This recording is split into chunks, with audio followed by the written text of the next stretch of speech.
This video explains the topic 2.2 the goals of 5-year plan from chapter number 2 Indian economy 1950 to 1990 from class 11th economics book. Let's start the goals of 5-year plans. A plan should have some clearly specified goals. एक plan में कुछ specified goals होने जरूरी होते हैं. The goals of the 5-year plans were जो पाँच सालाना जो हमारे प्लान्स थे वो क्या थे? Growth, modernisation, self reliance and equity. तो ये गोल्स थे 5-year प्लान के. ये ग्रोथ करनी है, मॉडर्नाइजेशन करना है, सेल्फ आत्मनिर्भर होना है और इक्विटी यानी बराबरी पे लेके आना है. Then this does not mean that all the plans have given equal importance to all these goals. इसका मतलब ये नहीं कि जितने भी प्लान हैं उसने इन सबको इक्वल इम्पोर्टेंस दी है. Due to limited resources, a choice has to be made in each plan about which कि क्योंकि लिमिटेड रिसोर्स है इसलिए हमें चॉइस बनानी पड़ी कि कौन से प्लान को हमें पहले कहना है. ठीक है. Of the goals is to be given primary importance. इनमें से हम किस प्लान में किस गोल को इक्वल प्राइमरी इंपॉर्टेंस देंगे उस पर हमें सोचना पड़ा क्योंकि लिमिटेड रिसोर्सेज थी.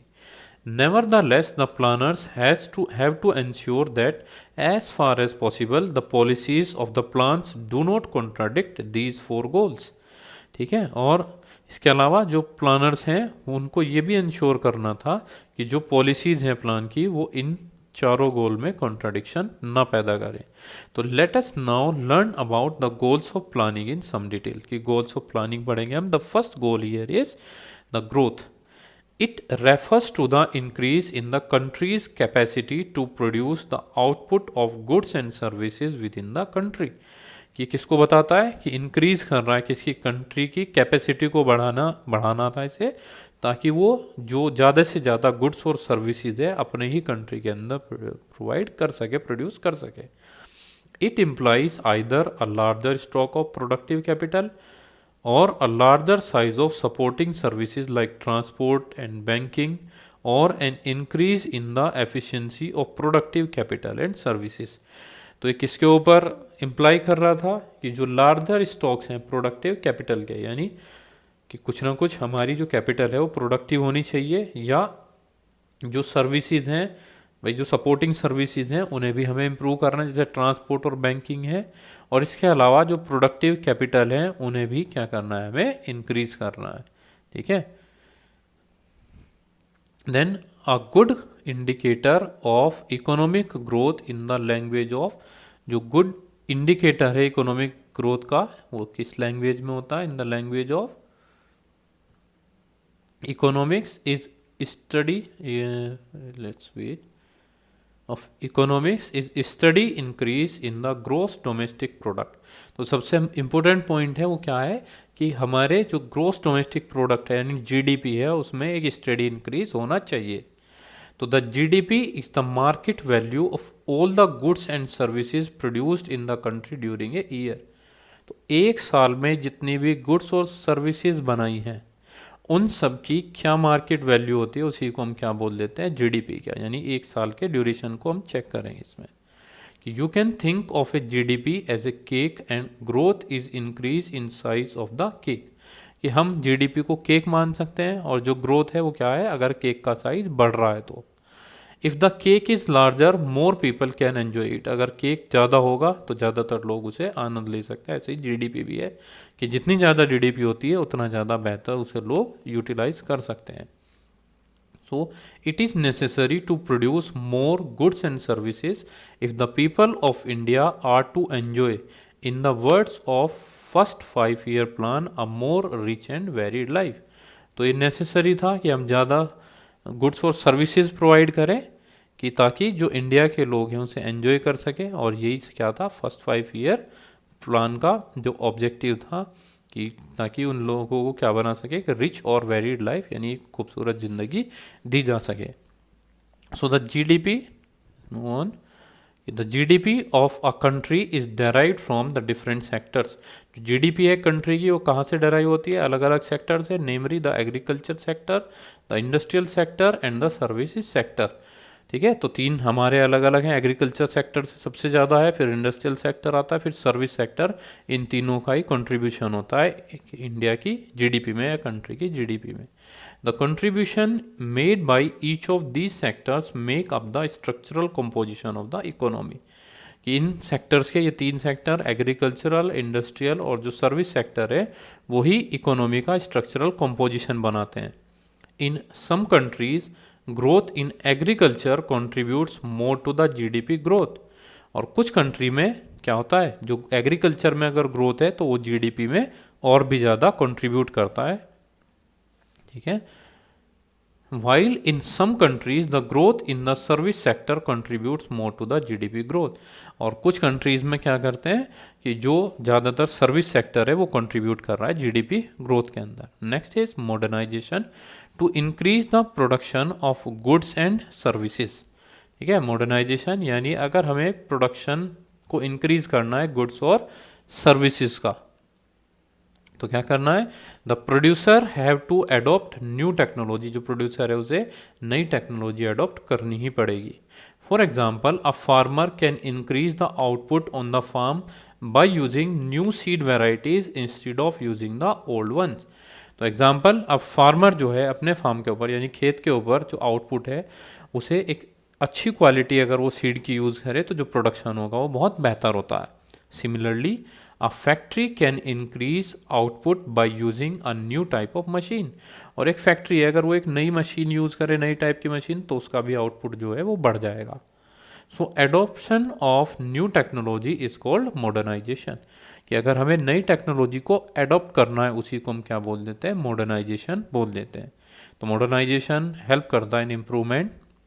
हाउएवर, लेकिन जब पॉजिटिव्स आते हैं तो निगेटिव भी साथ साथ ही रहते हैं। सी हियर, या however modernisation does not refer only to the use of new technology but also to changes in social outlook such as the recognition that women should have the same right as man.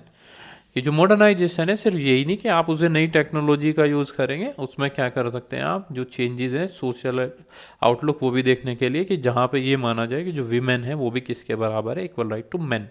कि जैसे सभी आदमी हैं उन्हीं के बराबर women के भी अधिकार हैं। और in a traditional society women are suppose to remain at home while man at work. और ट्रेडिशनल सोसाइटी में वीमेन को घर पे रहना पड़ता है जबकि मैन क्या करता है, वर्क करता है। And a modern society makes use of talents of women in the work place, in bank, factories, schools etcetera, and such a society in most occasions is also prosperous. तो modern society जो women के talent है उसे भी use करता है, जैसे bank में, फैक्ट्रीज में, स्कूल्स में, और ऐसी सोसाइटी हमेशा फलती फूलती है, प्रोस्पेरस होती है। The next point of the 5-year plan is, the goal is self reliance. क्या आत्मनिर्भर होना, कि a nation can promote economic growth and modernization by using its own resources और by using resources imported from other nation. तो जो एक nation है वो अपनी इकोनॉमिक ग्रोथ प्रमोट कर सकता है, अपनी इकोनॉमिक ग्रोथ को और मॉडर्नाइजेशन को अपनी खुद की रिसोर्स यूज़ करके या उन रिसोर्सेज को बाहर से इंपोर्ट करके दूसरे नेशन से।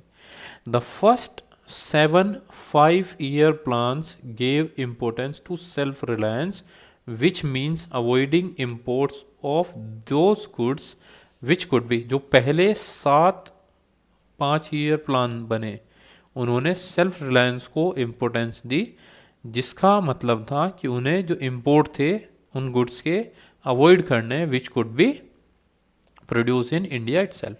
कि जो चीज़ें इंडिया में प्रोड्यूस हो रही है आपको उसे बाहर से नहीं खरीदना है।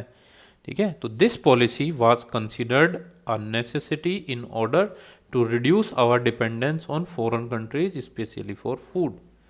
ठीक है, तो ये पॉलिसी ने कितना ज़रूरत थी और फ़ायदा भी हुआ इस चीज़ का कि हमारा जो डिपेंडेंसी थी वो भी एक फूड के लिए वो विदेशों के ऊपर बिल्कुल ख़त्म हो गई फिर उसके अंदर से।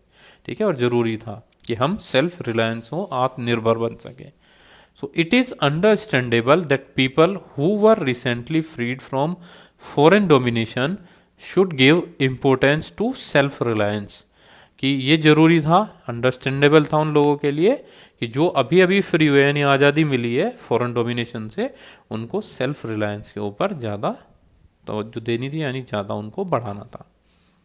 Further, it was feared that dependence on imported food supplies, foreign technology, and foreign capital may make India's sovereignty vulnerable to foreign interference in our policies. क्या मान लीजिए हम बाहर से चीज़ों को खरीद रहे हैं, लगातार बाहर से इंपोर्ट कर रहे हैं, तो जो विदेशी कंपनी है, जो विदेशी लोग हैं, अगर हम उनसे टेक्नोलॉजी ले रहे हैं, उनकी कैपिटल वहीं से मंगा रहे हैं, तो कहीं ना कहीं जो हमारी पॉलिसीज़ हैं उसमें उनका एक रोल आना शुरू होगा और हमारी पॉलिसीज़ में वो इंटरफेयर करना शुरू कर देंगे। The next and last goal of 5-year plan is equity. Now growth, modernisation and self reliance by themselves may not improve the kind of life which people are living. कि जो growth, modernisation और self reliance है वो खुद क्या नहीं कर सकते, इम्प्रूव नहीं कर सकते लाइफ की जो लोग उस समय पे रहते हैं, कर रहे थे, यानी जैसी ज़िंदगी वो जी रहे थे। A country can have high growth, the most modern technology developed in the country itself and also have the most of its people living in poverty. ये कंट्री भले उसमें ग्रोथ ज़्यादा हो, सबसे ज़्यादा मॉडर्नाइजेशन टेक्नोलॉजी वो यूज़ कर लें अपनी कंट्री के अंदर, इन फिर भी वहाँ पे जो ज़्यादातर लोग होते हैं वो किस में रहते हैं, गरीबी में रहते हैं, गरीबी रेखा से नीचे। So it is important to ensure that the benefits of economic prosperity reach the poor sections as well instead of being enjoyed only by the rich. तो ये सबसे इम्पोर्टेंट था कि जो इकोनॉमिक जो बेनिफिट थे इकोनॉमिक प्रोस्पेरिटी के, वो जो गरीब तबका था, गरीब सेक्शन है, उनके पास भी पहुंच सके ताकि वो भी उसको एंजॉय कर सके। सिर्फ ये नहीं कि जो अमीर लोग हैं वो ही एंजॉय करें उससे। So in addition to growth, modernization and self-reliance, equity is also important. कि ग्रोथ के साथ, मॉडर्नाइजेशन के साथ जो सेल्फ रिलायंस, इक्विटी, जो सेल्फ रिलायंस है, अगर हम ग्रोथ, मॉडर्नाइजेशन और सेल्फ रिलायंस को देखते हैं, पढ़ चुके हैं हम इसे, तो इक्विटी भी उतनी ही ज़्यादा इम्पोर्टेंट है। Every Indian should be able to meet his or her basic, कि जितने भी इंडियन हैं उन सबको क्या होना चाहिए कि जो बेसिक नीड है उनकी वो पूरी होनी चाहिए, जैसे फूड, एक डिसेंट हाउस, एक घर होना चाहिए, एजुकेशन होना चाहिए, हेल्थ केयर, और inequality in the distribution of wealth should be reduce. और जो ये वेल्थ का डिस्ट्रीब्यूशन है उसमें जो अनियमितता है यानी अनइक्वलिटी है वो ख़त्म होनी चाहिए, कि जहाँ पे अमीर बहुत ज़्यादा अमीर और गरीब बहुत ज़्यादा गरीब होता है तो वो जो डिफरेंस है वो कहीं ना कहीं रिड्यूस होना चाहिए। तो let us now see how the first 7 5-year plans covering the period 1950 to 1990 attempted to attain these 4 goals and extent to which they succeeded in doing so with reference to agriculture, industry and trade. You will study the policies and development issue taken up after 1991 in chapter 3. तो अब इसके बाद ये हमारे 4 point थे, उसके बाद हम नेक्स्ट वीडियो में जब भी पढ़ेंगे तो वो एग्रीकल्चर होगा टॉपिक, कि कैसे एग्रीकल्चर, इंडस्ट्री और ट्रेड ने हमें इन जो गोल्स हैं 5-year प्लान्स को उन्हें अटेन करने में कैसे हेल्प की है। ओके।